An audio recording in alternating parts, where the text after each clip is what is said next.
think in general, we believe that obesity is a key issue. Okay. But obesity is not very well defined simply by the body mass index, which is a very rough estimate of the real adiposity or obesity, which is probably better if you measure the waist circumference, or even better if you use, for example, MRI scanning to assess the amount of saturated, the subcutaneous fat and the visceral fat. And it is the visceral fat which is the major driving force of insulin resistance as well as steatotic or fatty liver disease. So visceral adipose tissue is key.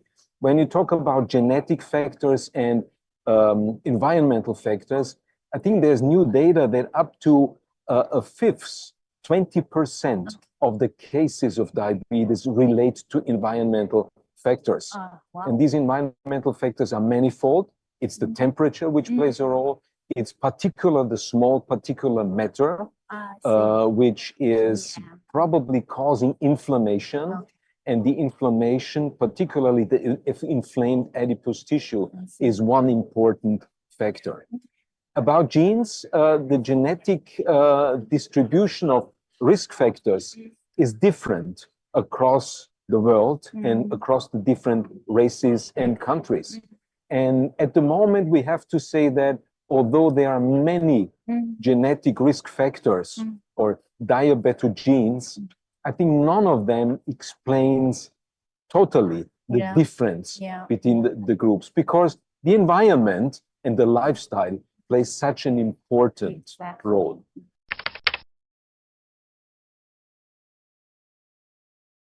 One is the point that we now use the term metabolic dysfunction associated steatotic liver disease. The important change here was that now the disease, which has been defined by exclusion of other factors, non-alcoholic, now becomes a positive definition. Positive means that we have specific risk factors, and they are all related to cardiometabolic risk factors.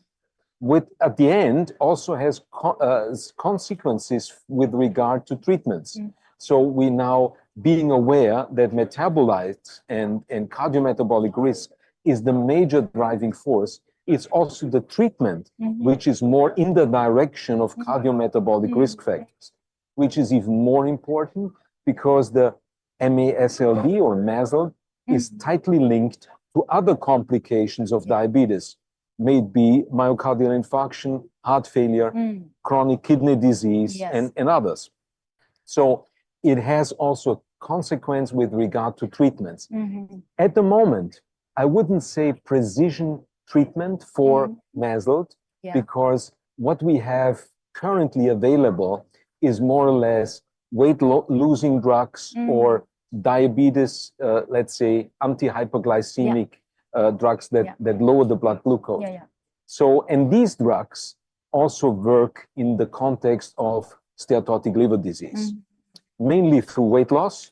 If you lose 10% of weight, then you actually totally lose the fat in the liver. And you even reduce the fibrosis, which is in the liver, which is very important for the end-stage liver disease, but also for cardiovascular complications. It is actually that the weight loss of 10% reduces fibrosis by 50%. So weight loss is key. And some of the less effective but important new drugs also have an effect, such as the SGLT2 inhibitors. So this is the two drugs that are available. And the GLP-1 receptor agonists, there's new data coming out that they actually have an anti-fibrotic effect, which will be very important.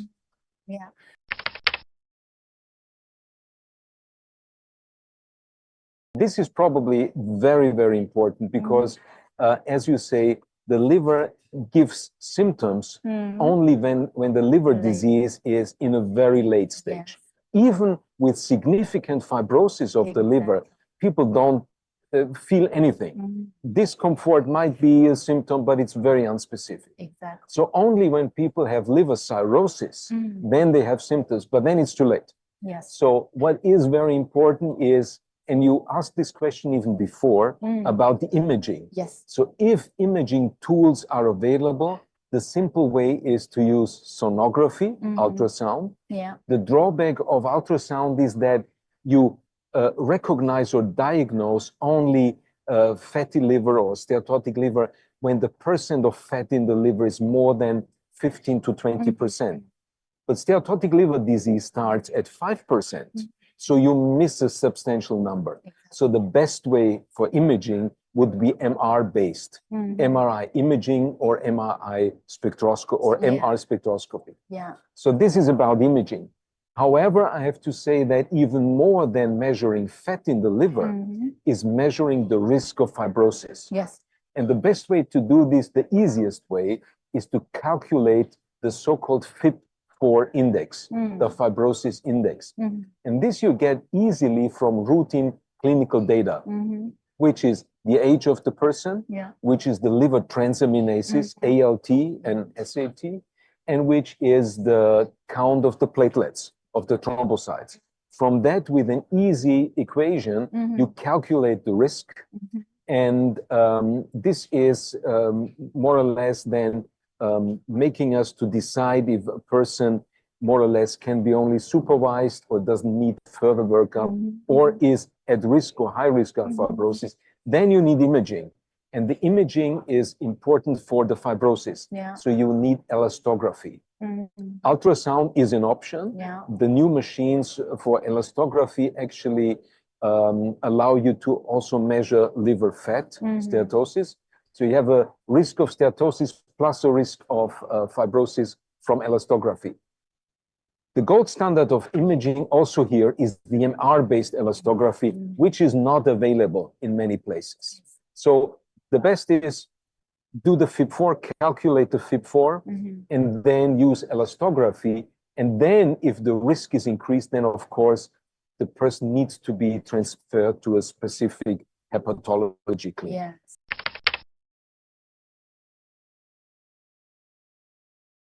We don't have many data about the role of the 1 hour glucose for steatotic liver disease.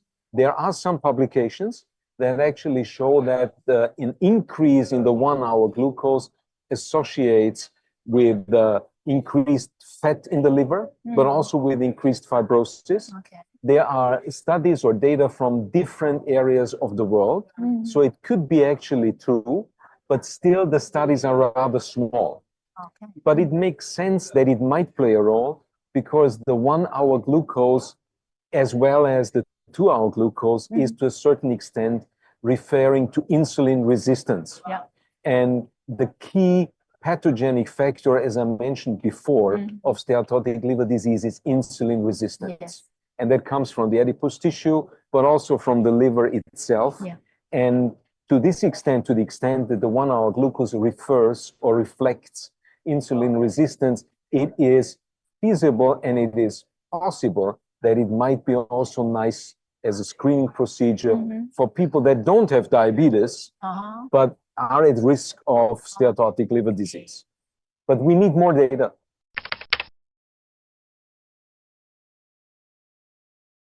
Yeah, so at the moment, we don't have any drug, at least what I know from Europe and from the United States. But I think it's more or less worldwide that there is no specific drug that is licensed or approved for the use in people with MASH or that means metabolic dysfunction associated steatohepatitis, the inflammatory version, or with fibrosis. Yeah. There is one drug that is approved in the United States, which is resmetirom, which is a thyroid hormone receptor agonist. It's not yet approved in Europe.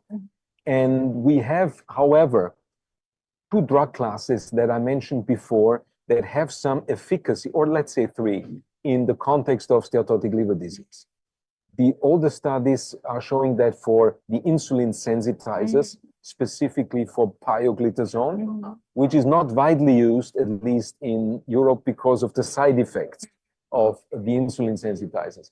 There's the GLP-1 receptor agonists, they work mainly because they are reducing body weight. Yes. And the more body weight reduced, the better is the chance to remove or to reverse steatotic liver disease.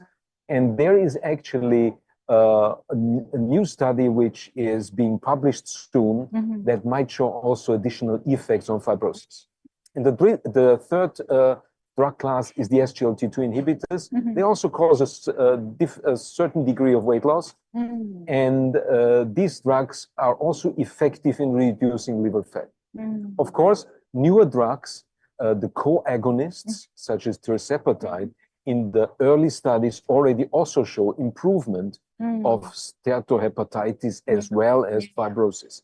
So more to come, but at present, most of these drugs are actually coming from the diabetes field and not from the liver field or other fields. Okay.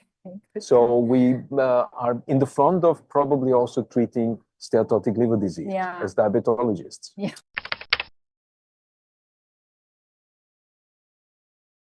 So when we talk about diabetes or metabolic steatotic liver disease, it's what we talked about before. The metabolism is abnormal, changed, obesity, major point, that affects the liver. Hepatogenous or hepatogenic diabetes is where the liver has the primary problem, may it be a hepatitis C, may it be other liver diseases, autoimmune liver disease, that end up in liver fibrosis and cirrhosis. And in this case, actually, the liver becomes a driver of diabetes. So people that didn't have diabetes before become diabetic because of the liver disease.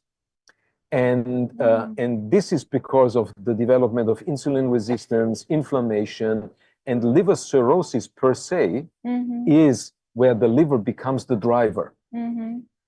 If we now compare the different therapeutic situations, in the case of the metabolic dysfunction-associated steatotic liver disease, we are aiming at weight loss, healthy lifestyle, improving glycemia. If we talk about hepatic diabetes, then the liver is already in a bad condition. So the liver is not able to store enough glycogen. And these people are, when they have diabetes or when they are developing diabetes, prone to develop hypoglycemia. And in this case, most of these people they might be obese, but they are also sarcopenic. So we actually do not want to lose them too much weight, but to change their diet, which is important, that they have enough of protein, which they need because the liver is also not synthesizing enough protein, moderate weight loss if they are obese and no weight loss if they are normal weight, and using drugs that can control diabetes under these conditions. And the drug number one is insulin. Because the other drugs, some of them might cause side effects on the liver. There's, however, one newer study with one of the GLP-1 receptor agonists with semaglutide, which has been successfully used in people with cirrhosis. So they don't lose the cirrhosis, but it's safe to use them to control blood glucose under conditions of liver cirrhosis.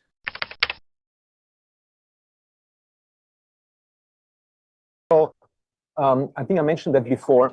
If you lose 10% of body weight, you almost completely get rid of the fat in the liver, and up to 50% reduction of liver fibrosis.